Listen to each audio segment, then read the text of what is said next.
Welcome to Vivas One Educational Foundation, your gateway to success. Explore classes in UPSC, Defense, WBCS, Combined Course, CAT, CLAT, and many more. Subscribe now for expert guidance and quality education. Hello students, welcome to Vivas one educational foundation. आज हम सभी लोग time and work के part 2 के साथ यहाँ पर आप लोग के पास प्रस्तुत है।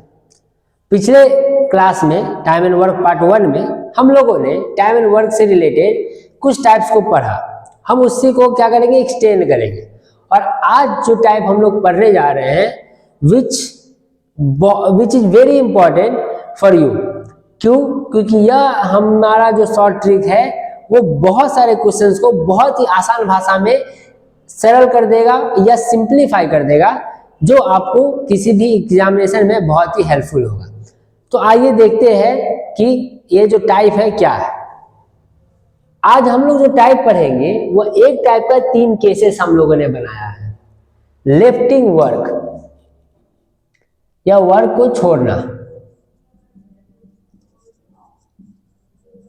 वर्क को छोड़ना। अब जनरली हम ऐसा देखते हैं कि जब कोई काम स्टार्ट होता है तो कुछ लोग मिलकर करते हैं, बाद में कुछ लोग उस काम को कंप्लीट करते हैं, कुछ लोग आधा में चले जाते हैं।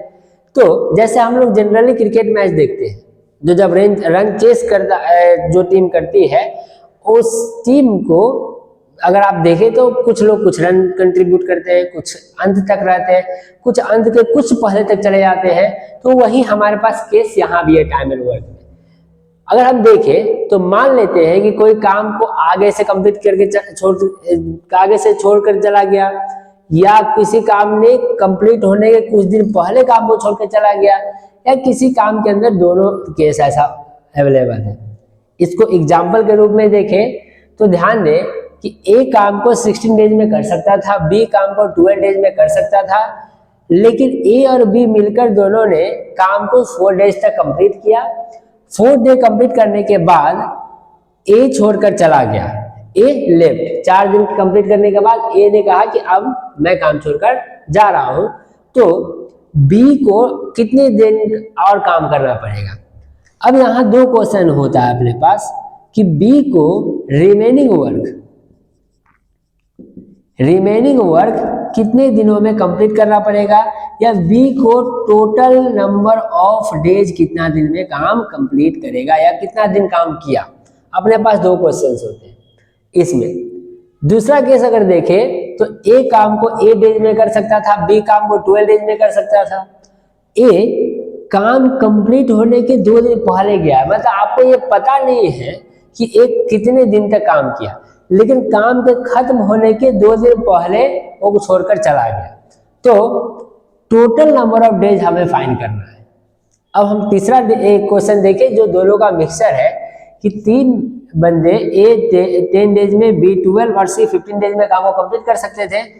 सी ने 3 दिन के बाद काम को छोड़ दिया, बी ने काम कंप्लीट होने के 4 दिन पहले छोड़ा। मतलब सी का तो पता है कि 3 डेज के बाद हम लोगों ने काम को छोड़ दिया, सी ने काम को छोड़ दिया। बी काम कंप्लीट होने के 4 दिन पहले छोड़ा, मतलब बी के बारे में हम लोग को आइडिया नहीं कि कितने दिनों तक काम किया। तो टोटल नंबर ऑफ वर्क क्या लगेंगे? तो चलिए हम लोग यहाँ से स्टार्ट करते हैं। तो जो अपना सबसे बेसिक टास्क है दैट इज फॉर एलसीएम, 16 और 12 का एलसीएम क्या हो जाता है? 48, 63, 16 3 जा 12 4 जा। अब दोनों का एफिशिएंसी लेवल तो हमें पता चल गया। इसका एक्चुअली 2 तरीका है, लेकिन हम एक बेसिक तरीका पर बात करेंगे कि ए और बी ने कितने दिनों तक काम किया है? 4 दिनों तक। तो ए और बी अगर 4 दिनों तक काम करता है तो हम देखें ध्यान से, तो ए और बी का efficiency 4 3 7, 7 × 4 means 28 days, sorry 28 work. कितना काम को कंप्लीट कर लिया? 28 वर्क को ए और बी मिला के कंप्लीट कर चुका, क्योंकि इन्होंने 4 दिन तक काम कंप्लीट किया। तो अगर हम यहाँ बोले कि टोटल वर्क 48 में से 20 वर्क कंप्लीट कर दिया, तो इसका मतलब वर्क कितने बचा अपने पास? अपने पास जो वर्क बचा वो दैट इज 20। क्लियर सा बात है कि जिसने काम कंप्लीट कर दिया उसका काम को माइनस करके बाहर भेजो। अब अपने पास जो काम है वो कौन करेगा? बी करेगा। तो 20 काम बी करेगा और बी का एफिशिएंसी 4 है, तो वो क्या लेगा, 5 डेज लेगा काम को कंप्लीट करने में। तो यहाँ दो क्वेश्चन जो अपने पास ये है कि रिमेनिंग वर्क को भी कितने दिन में करेगा, 5 डेज में कर लेगा, क्योंकि रिमेनिंग वर्क कितना था 20। लेकिन अगर क्वेश्चन ऐसा पूछ दिया जाए कि बी को कितना दिन काम करना पड़ा, तो 5 डेज तो रिमेनिंग वर्क के लिए और 4 दिन जो ए के साथ काम किया था, तो 5 + 4 that is equals to 9 days का में कंप्लीट कर लेगा। यह अपने फॉरवर्ड के प्रोसेस को देखते हैं। अब अगर हम बैकवर्ड प्रोसेस को देखें तो सेम प्रोसेस कि दोनों काम 8 और 12 डेज में करता, तो दोनों का जो एलसीएम है दैट इज इक्वल्स टू 24, 8 3 जा और 8 2 जा। ये एफिशिएंसी लेवल हम सारे क्वेश्चन में निकालते हैं। अब ये 2 दिन काम कंप्लीट होने के पहले छोड़ कर गया, तो एक काम करते हैं कि ए को हम बुलाकर 2 दिन का काम करवा कर देखते हैं, क्योंकि अगर हम ए के काम को माइनस करने जाएंगे तो ये एक लंबा प्रोसेस हो जाएगा। पहले हमें x मानना पड़ेगा कितने डेज तक काम किया, बाद में चीजों को फिर ऐड करना पड़ेगा, फिर x का वैल्यू फाइंड करना पड़ेगा, दैट बिकम वेरी टफ। तो हम इससे बेहतर ये कर सकते हैं कि जो ए का 2 दिन का वर्क है, 2 दिन का वर्क कितना है, ए का एफिशिएंसी 3 है और 2 दिन कितना 6। अगर ए 2 दिन तक काम करता तो ए टोटल मिला के 6 काम करता, मतलब जो टोटल काम होता दैट इज इक्वल टू 30। यहाँ देखिए टोटल काम कितना होता 30। हमने एज्यूम किया, मैथमेटिक्स में एज्यूम करना दैट इज वेरी इजी। तो हमने एज्यूम किया कि ए ने 2 दिन काम किया तो दैट बिकम 30।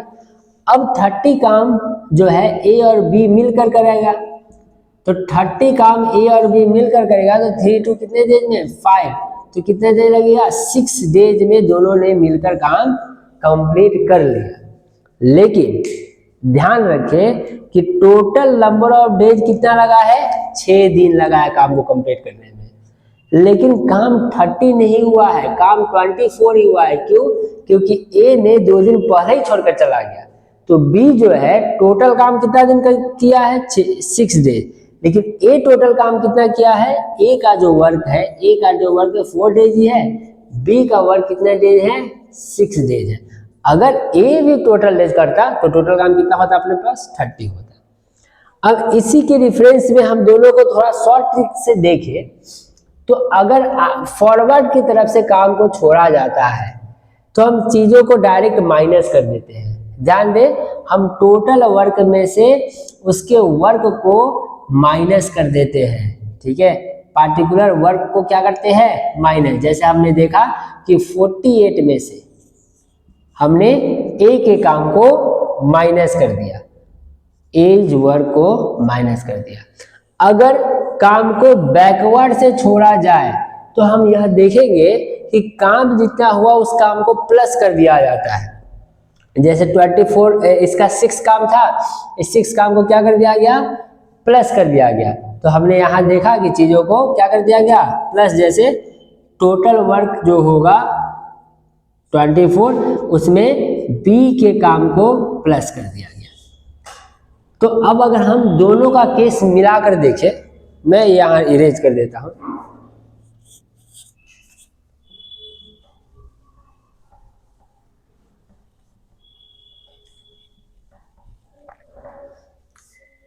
तो हम देखेंगे कि ए काम को 10 दिन में कर सकता है, बी काम को 12 और सी काम को 15 डेज में कर सकता है। तो इस तरह से अगर हम डायग्राम बनाएं तो 10 12 15 का एलसीएम 60 हो जाएगा, ये 6 ये 5 ये 4। लेकिन अब सी काम को 3 डेज के बाद छोड़ देता है। अब ये बाद छोड़ देता है मतलब फॉरवर्ड की तरफ से छोड़ता है, तो इसका मतलब जो 60 वर्ग में जो ए का काम सी का काम होगा कितने दिन का 3C काम को हम माइनस कर देंगे, क्योंकि according to formula according to tricks या अकॉर्डिंग टू कॉन्सेप्ट हम फॉरवर्ड से जब काम को छोड़ा जाता है तो उस काम को हम माइनस करते हैं। उसके बाद हमने देखा कि बी काम कंप्लीट होने के 4 डेज पहले काम को छोड़ देता है। तो 4 डेज पहले काम कंप्लीट होने के पहले मतलब बैकवर्ड से काम को छोड़ता है, तो वहां पर हम क्या करते हैं 4B ऐड कर देते हैं। मतलब जो काम उसका पार्टिकुलर वर्क है उस वर्क को क्या कर दिया जाता है ऐड कर दिया जाता है। तो 60 - 3 सी का efficiency 3 multiply 4 plus 4 multiply B का एफिशिएंसी कितना 5, it gives -12 plus 20 that is 80 minus 12, तो अपने पास हो गया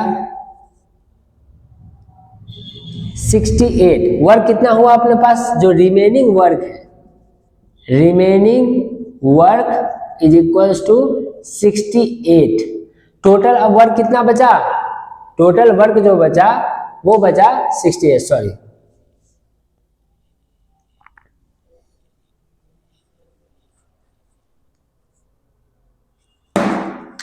टोटल वर्क कितना बचा, remaining work is equals to 68। Total work अपने पास कितना है 68 है। अब याद रखेंगे टाइम टेकन टू, अब कौन कौन मिलकर काम किया है, that is very important in formula. यह जो है फॉर्मूला का सबसे इंपॉर्टेंट पार्ट है, यह इस क्वेश्चन का सबसे इंपॉर्टेंट पार्ट है। जब हमने किसी के काम को माइनस कर दिया, जैसे हमने सी के काम को माइनस कर दिया, तो सी जो है अपने पास उस काम में इंक्लूडेड नहीं होगा। ध्यान देंगे क्योंकि हमने सी के काम को माइनस कर दिया है, तो अब जो सी है इस पूरे में इंडल्ज नहीं है। हमने हमने बी के काम को प्लस कर दिया है। अब जब हमने बी के काम को प्लस कर दिया है, इसका मतलब जो बी है यह हमारे साथ इंडल्ज है। हम बी को एक तरह से बुला कर लाए हैं तब काम करवाए हैं, लेकिन सी के काम को हमने क्या किया माइनस, मतलब सी के काम को हमने काम करवाया और बाद बाकी फेंक दिया, बोला जाओ तुम्हारा काम कंप्लीट हो चुका। तो हम क्या करेंगे, जो टोटल वर्क होगा उस वर्क में सी को छोड़कर, कौन कौन, सी को छोड़कर ए और बी इंडल्ज है, तो हम बोलेंगे ए और बी दोनों मिलकर इस वर्क को कितने दिन में किया, 68 बाई 6 और 5 11, 68 बाई 11 डेज। अब यहाँ एक डाउट होगी अपने पास, जनरली जो डाउट स्टूडेंट की होती है कि काम टोटल 60 था तो यहाँ रिमेनिंग वर्क 68 क्यों आ गया। याद रखें कि हमने जब सी के बी को बुलाकर काम करवाया, ये हमारा एजम्पशन है, टोटल काम 68 नहीं है, लेकिन ये हमारा एजम्पशन है कि हमने बी के जो लेफ्ट पार्ट है उस पार्ट से काम करवा लिया। उस पार्ट से काम करवाने से प्रॉफिट ये रहा कि मेरे पास टोटल वर्क, टोटल डेज निकालने में सुविधा हो गया, और हम यह देख सके कि ए जो है टोटल कितने दिन तो काम करेगा, 68 बाई 11 डेज। मतलब अगर हम बोले 2 बाई 11, 6 पॉइंट समथिंग डेज में काम किया, मतलब 6 और 7 का कुछ पार्ट काम करता है वो, ठीक है। तो इस पार्ट को अगर हम थोड़ा ध्यान से देखें तो हम यह बोल सकते हैं कि ए तो इतना दिन कंप्लीट काम किया, 68 बाई 11 डेज कंप्लीट काम करता है, लेकिन बी 68 बाई 11 डेज काम नहीं करता है क्योंकि बी 4 दिन पहले ही चला जाता है। लेकिन हमने यहाँ एज्यूम किया है कि बी के भी काम को ऐड कर लिया जाए for solving our question in easy manner. ये तरीका अगर आप बोर्ड के एग्जामिनेशन में करते तो शायद ये गलत होता, लेकिन एक शॉर्ट ट्रिक के माध्यम से हम इस क्वेश्चन को कंप्लीट कर लेते हैं, और उम्मीद है कि इससे हमारा चीजें क्या हुई, ज्यादा आसान होगी। तो अब इस क्वेश्चन में टोटल नंबर ऑफ डेज क्या था, that is 68 by 11 days, and that is the final answer. तो यह एक टाइप का 3 मेथड है। मैं एक बार फिर से समराइज कर दूं कि जब काम को छोड़ा जाएगा फ्रॉम फॉरवर्ड, मतलब कुछ दिनों तक करके छोड़ा जाएगा, तो हम उसके काम को माइनस कर देंगे और उसका जो भी बात है उसके स्टेटमेंट को खत्म कर दिया जाएगा।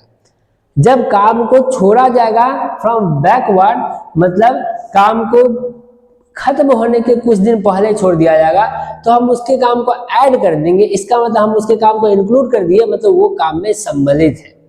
और जब केस दोनों होगा तो उस केस में एक बहुत ही इजी मेथड निकलेगा जो हम लोगों ने निकाला कि जब काम को छोड़ने वाला फ्रॉम फॉरवर्ड के माइनस, और जो बैकवर्ड है उस काम को क्या कर देंगे, प्लस कर देंगे, और अपने पास जो आंसर होगा ये इस प्रोसेस से होगा। चलिए तो हम लोग नेक्स्ट क्वेश्चन की तरफ चलते हैं। ये जो टाइप है ये बहुत ही ज़्यादा इम्पोर्टेंट टाइप है। इसको जनरली हम लोग बहुत सारे बुक्स में या बहुत सारे रिसोर्सेज के अकॉर्डिंग इसको MDH का फॉर्मूला बोलते हैं या MDA शॉर्ट ट्रिक बोलते हैं। लेकिन ये बहुत ही सिंपल कॉन्सेप्ट है, इस क्वेश्चन को बहुत ध्यान से समझें। मैंने इस क्वेश्चन को पूरा नहीं लिखा है, लेकिन मैं इसे अच्छे से एक्सप्लेन कर देता हूँ जिससे कि आपको क्वेश्चन बेहतरीन तरीका से समझ में आ जाए। मैं इसे 2 बार एक्सप्लेन करता हूँ, आप इस क्वेश्चन को अच्छे से समझें। किसी काम को 64 मैन ने 8 आवर पर डे के हिसाब से 9 डेज में करने का प्लानिंग किया।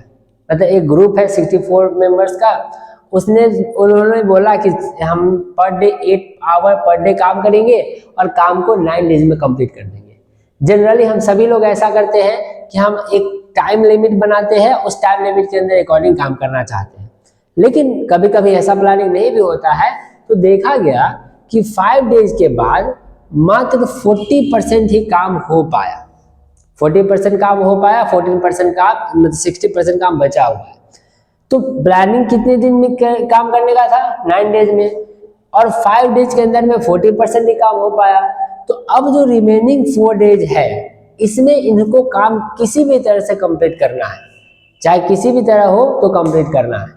अब किसी भी तरह कंप्लीट कैसे करेंगे? यहाँ एक ही मात्र ऑप्शन है, टाइम आवर को बढ़ा के, अपने काम करने का जो आवर है उसको बढ़ा देंगे। तो कितने आवर्स को इंक्रीज करना पड़ेगा जो रिमेनिंग वर्क 4 डेज के अंदर में क्या हो जाए? कंप्लीट हो जाए। तो पहले ध्यान से देखेंगे, हम 2 टेबल देखेंगे, प्लानिंग और जो अपना नॉर्मल वर्क है। तो अगर हम देखें तो जो मेन है कितना है? 64। जो टाइम है, जो मतलब डेट है, डे कितना था? 9 डेज ऑफ प्लानिंग। मेन 64 में 9 डेज ऑफ जो प्लानिंग डेट था। जो पर डे आवर है H1 वो कितना है? 8 आवर। आप इसे ऐसे समझ लें। और जो वर्क हो चुका है डेट इज इक्वल टू 40%। यह ध्यान देने वाली बात है, बहुत इंपॉर्टेंट बात है कि जो अपने पास जो डेटा है M1 D1 H1 का, उस डेटा के अनुसार अगर हम देखते हैं तो M1 64, D1 9 प्लानिंग डे है, H1 8 और वर्क मात्र 40% हुआ। लेकिन काम 9 दिनों का नहीं हुआ है। काम कितने दिनों का हुआ है? काम ओनली 4 डेज का ही हुआ है। और इस डेज के अंदर में हमने यह देखा कि 40% ही वर्क हो चुका। सॉरी, यहाँ पर 5 डेज के अंदर 40% ही वर्क हो चुका। तो अब जो रिमेनिंग पार्ट है, उस पार्ट में मेन तो उतना ही है, मेन में कोई चेंजिंग नहीं हुआ। अगर चेंज होगा तो हम लिखेंगे, कुछ मेन आया है कुछ मेन गया, हम वहां पर लिखेंगे, लेकिन मेन में कोई चेंजिंग नहीं हुआ।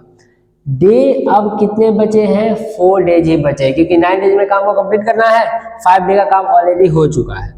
तो H1 जो है यही हमें बढ़ाना है। सॉरी, यहाँ 2 H1 को हमें क्या करना है? बढ़ाना है, क्योंकि H1 को H2 को ही हम बढ़ा सकते हैं, आवर को ही बढ़ा सकते हैं। और जो वर्क है, इस कितने परसेंट वर्क को करना है? 60। ऑब्वियस सा बात है कि 40% वर्क हो चुका है, तो कितने परसेंट वर्क को करना होगा अपने पास? 60% वर्क को कंप्लीट करना पड़ेगा। अब ये MDH फॉर्मूला कहता क्या है कि जो मेन, डेट, आवर, इस तीनों को मल्टीप्लाई कर दें, 64, 5, 8, और जो वर्क है उसको डिवाइड कर दें, तो वर्क कितना है? 40%। अब तो दूसरा सीक्वेंस में अगर हम देखें तो उसको इक्वेट करके 64, 4, और चूंकि यहाँ आवर का कुछ वैल्यू नहीं है, आवर का वैल्यू को आप H2 मान सकते हैं, और जो वर्क बाकी है वो है 60%। तो यह जो एक फॉर्मूला होगा, इसी फॉर्मूला से हमें आंसर फाइंड हो जाएगा, हमें और कुछ करने का जरूरत नहीं है। तो इस फॉर्मूला को हम थोड़ा सिंप्लीफाई करते थे। M1, हम इस फॉर्मूला को यहाँ पर लिखते थे, आप लिख लीजिएगा और बाद में मैं मिटा दूंगा। M1 D1 H1 by W1 is equal to M2 D2 H2 by W2। Work का पार्ट को लिखा जाएगा। This is the formula.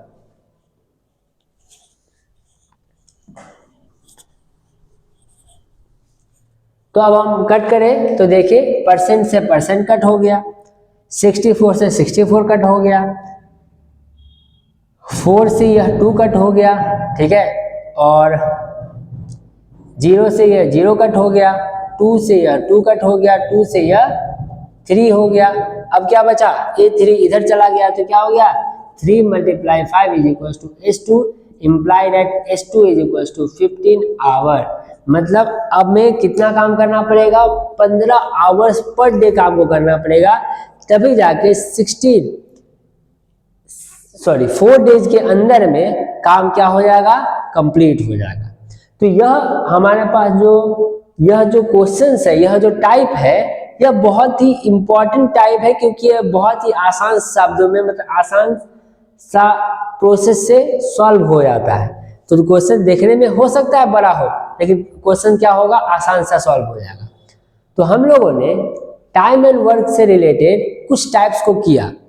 अब इससे ज्यादा टाइप्स जनरली तो नहीं पूछे जाते हैं, बट कुछ कुछ क्वेश्चन ऐसे होते हैं जिन्हें हम लोग टाइप वाइज में नहीं जाते वहां